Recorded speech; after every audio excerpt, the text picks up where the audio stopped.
would like to thank the organizers for the invitation. It's really a pleasure to be here and to present with Gabriel. Unfortunately, Robert couldn't join us, but I hope that the session will be interesting and complementary. I think that my presentation and Gabriel will be really complementary. Then Nina has mentioned my presentation will be on currency hierarchy in the financial periphery. I will present here my view, not necessarily of the UNCTAD. Now I need to do this disclaimer. My point of departure are the three recent external shocks that result in tightening financial conditions and affecting a group of peripheral or developing countries. The COVID shock that result in record capital flows from emerging market economies that are not, I adopt not the IMF definition that is based in income per capita and other economic features, but in my view, not all of my view, but others that are here, emerging market economies are the high income and upper middle income peripheral countries that engaged into financial globalization in the 1990s. Then here, some figures, I think you heard about this, that in the first 30 days of the COVID shock, the capital outflows from emerging markets were 3 times greater than the global financial crisis, and an increasing share of debt flows. The same pattern in the Ukrainian war shock, but another group of peripheral countries were even worse reached than emerging market economies. And these countries are the frontier market economies. There are peripheral, lower middle income and low income countries that engage into financial globalization during the capital flow cycle after the global financial crisis. Then this figure is from the IMF. The number, when the bond spread reached more than 1,000, this is a distressed level. Then the number of frontier markets that face loss of market access and risk repricing as showing the green line as almost double than the emerging markets. And but who are these frontier market economies? Only a snapshot. They are now 36 low income and lower middle income that integrate the benchmark index that call next generation. This is the JP Morgan. So the underlying idea that these frontiers will become the next generation of emerging markets, and is interesting that now have more frontiers than emerging markets. That the IMBI Plus is the benchmarking index for emerging markets that has now 25. And for my knowledge, and we will discuss here if I'm wrong, this group of economies has been ignored or disregarded by the academia so far, and then is also why I chose to talk about them, that they are now the more vulnerable peripheral countries, and these are all the data that show the impact of the Ukrainian war, the increase in the spread in the case of frontier markets. This is the average of the 36, was twice the increase in emerging market economies. And when we take the 13 peripheral countries that face the highest increase in the yields, 11 are frontier markets economies, though the only emerging are Dominican Republic and Egypt. The third external shock is the current monetary tightening that has also have a greater impact on frontiers. So we could see how the market access almost closed for these economies. And what is very worrying that the next years, the bonds maturing are increasing and with also distressed levels. Then these recent external shocks place the new configurations of the external vulnerability of the periphery under the spotlight. So my broad research question is, how has financial globalization changed the nature of the external vulnerability of the periphery? As Nina mentioned, I build on what we call a Keynesian structuralist approach that has from the structuralist side, the Latin American structuralist that Daniela Gabriel will talk more about that. But what we, key idea of the Latin American structuralists that will adopt is that the international economy is featured by systemic center-periphery asymmetrical relationships. So it is not a place with symmetric relationships with equal partners. But when at the published time, the main prominent asymmetries were the productive technological asymmetries. These asymmetries remain very important, still very important, but the Keynesian structuralist approach emphasizes the monetary and financial asymmetries that gain prominence in the current context of financial-led capitalism, the post-Bretton Woods international monetary system, and financial globalization. And one key idea is that the international monetary system, anchored in a key currency, is inherently hierarchical. So this is the key idea of Keynes. But we emphasize also that the asymmetry is not only between the key currency and the other currency, that is Keynes' point at his time, but also have asymmetry between the center currencies and the peripheral currencies. And the currency hierarchy that results in a monetary asymmetry, I will come back to this later, but other asymmetry is the financial asymmetry. So the financial asymmetry is, we use as synonymous, so we have a symmetrical financial integration between unequal partners, or a subordinate financial integration, as Anina and Juan Paulo call.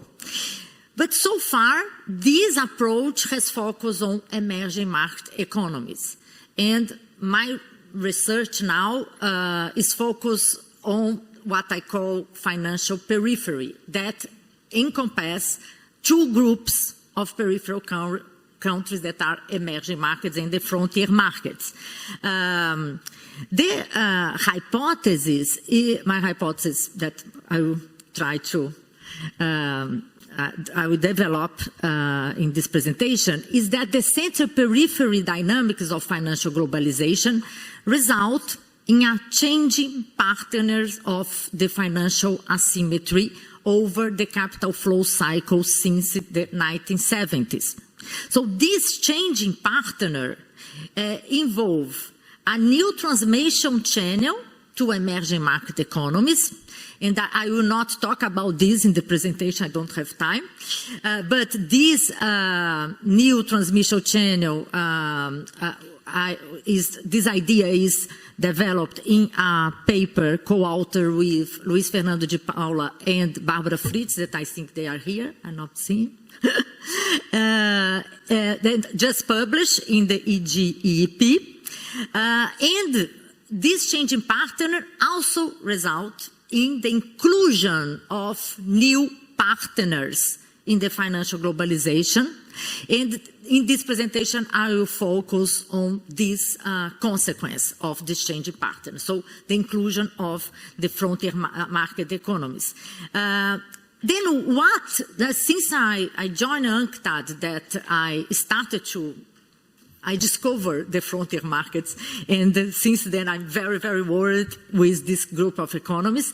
Then reveal for me that what is happening is also an asymmetry across the financial periphery. So as the data already show, we have really, these frontier markets are more vulnerable to tightening financial conditions, the increasing liquid preference of foreign investors than the emerging markets. But to understand why frontier markets are more vulnerable, why have this asymmetry, one key reason is the position in the currency hierarchy. So one key reason for the vulnerability of the financial periphery is the position in the currency hierarchy. But my view that I will present here and we discuss is not sufficient.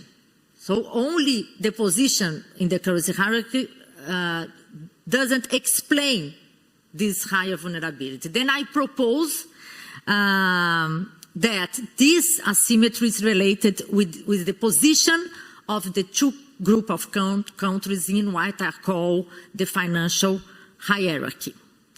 The presentation is organized as follows. So only briefly, what happened in this post-capital, this capital flow boom after the global financial crisis, when these new partners are included. What is exactly this, what I call the center-periphery dynamics of financial globalization, the currency hierarchy and the financial hierarchy, and some final remarks. So, as the previous capital flows booms, this is very well known, and now a consensus. At the 90s was only the heterodox economists that emphasized that the global push factors that are the main driver of capital flows to periphery developing countries. And in this case, as everyone knows, we had historical low interest rate and the quantitative easing. Then in this environment, global investors searching for yield, search for new partners. But one feature of this boom after the global financial crisis are the increasing importance of the benchmark-driven investors. So the investors that allocate their portfolios according to the share of each bond country in the benchmark index. The inclusion of the frontier markets in this benchmark index increase the access of these countries to the international capital market.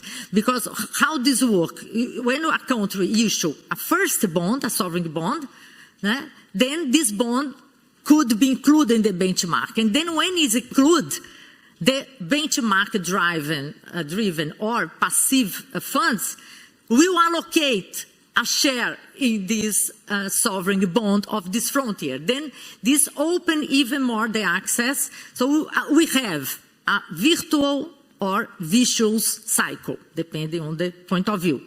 Then from 17 frontiers in 2011, we have now 36 frontiers. But another factor also underlies the foster the frontiers to tap international capital markets that are the so-called missing middle of development finance.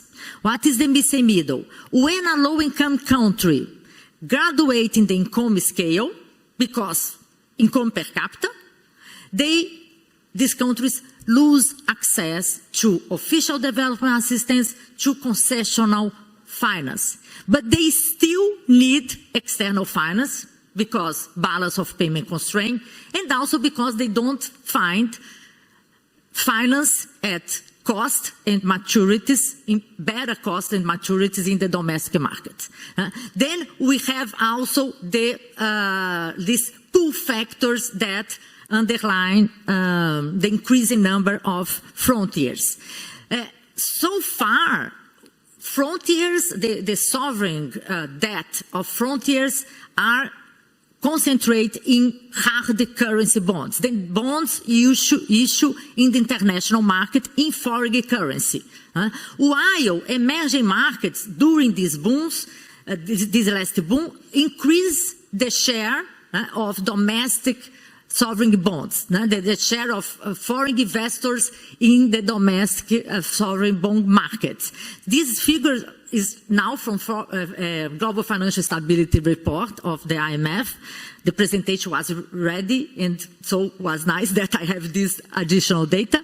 Then in the case of the frontier, the main transmission channel of changing global financial conditions to external vulnerability of the frontiers are the so-called original sin. And the original sin is a consequence of the position in the currency hierarchy. This data also show that the problem is not only that the frontiers increased the stock of external debt denominating foreign currency, but also the capacity to pay this debt is deteriorating.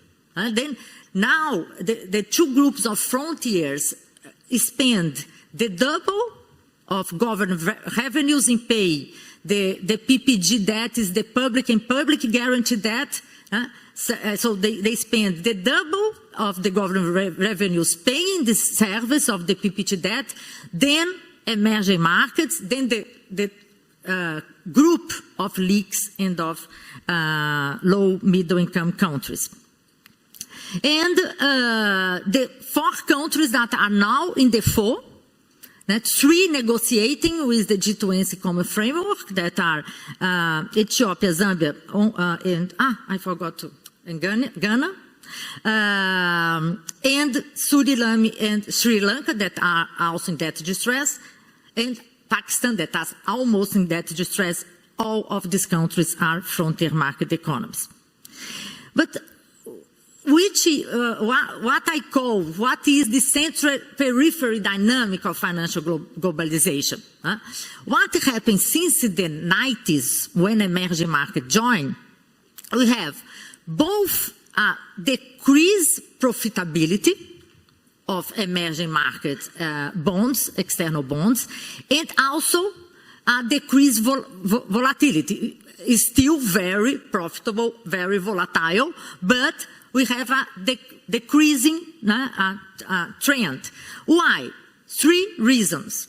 First, the share of emerging market assets in global investor portfolio increase, are still marginal, and this is the financial asymmetry, but the share increase and consequently the volatility. Second, emerging markets, most of them climb the rating scale from the speculative segment to the investment grade segment. So the speculative is riskier and the most profitable for global investors. Then what happened? A vacuum in the speculative grade segment. And as the emerging markets started to accumulate foreign reserves, the so-called precautionary demand for reserves, they also reduce the issuance of external bonds. This started after the financial crisis of the 90s, so was the response to the higher vulnerability in financial globalization. Then, due to these 3 trends, that the new partners emerge. So that the global investors need to include new partners that will provide higher financial returns. Okay. Then The currency hierarchy. I don't remember the year, but Barbara Fritz gave also a keynote on the currency hierarchy some years ago. Then the currency hierarchy is the reflect the fact that not all currencies are accepted at the international level or have a high degree of liquidity. Then the key currency, the dollar, has the highest degree of liquidity, and we have then center currencies and peripheral currencies. Why? As I already mentioned, the position of the currency hierarchy is insufficient to explain the asymmetry across the financial periphery. Because even if we have now the renminbi, we could say, is in a different level, all currencies of emerging and frontiers are non-liquid currencies, are not accepted at the international level, then are peripheral currencies. The approach of the currency hierarchy related this different degree of liquidity premium to policy space, to exchange rate volatility. So we have a consequence of this position of the currency hierarchy that I don't have time to develop. But this position then at the bottom of the currency hierarchy explain the currency mismatch that in the case of frontier markets is at the balance sheet of the debtor from the peripheral currency. So this explains the high vulnerability of both groups of the financial periphery to changing global financial conditions. So only briefly, so this is last data from the ECB showing that in the unit account function of money, that is the relevant in the case of the vulnerability that we are talking here, the dollar and the euro is still predominate. Then what is the financial hierarchy? The financial hierarchy reflects the position of the securities of each group of countries is a similar idea of the currency hierarchy, but applied to financial assets. And in this financial hierarchy, we have asymmetry across the financial periphery. The frontiers are at the bottom and at a different floor level than the emerging. And the bottom, when you are, the more you are lower in the hierarchy, higher is the yield and higher is the volatility. And these two features will result in a different profile of financial integration. This profile that will result in a different impact of changing of liquid preference of foreign investors on frontier and emerging markets. Then what happened? What is three features of this profile of the financial integration that can explain the different degree of external vulnerability? The credit rating, the segment, so is the speculative segment that are the financial assets at this segment that are the first victims of global investor flight to quality. Also, the share in global asset managers' portfolio, so the frontiers are even more marginal than emerging markets, and also the dimension of domestic capital markets. So the frontiers, the domestic capital markets, are even more shallow and illiquid.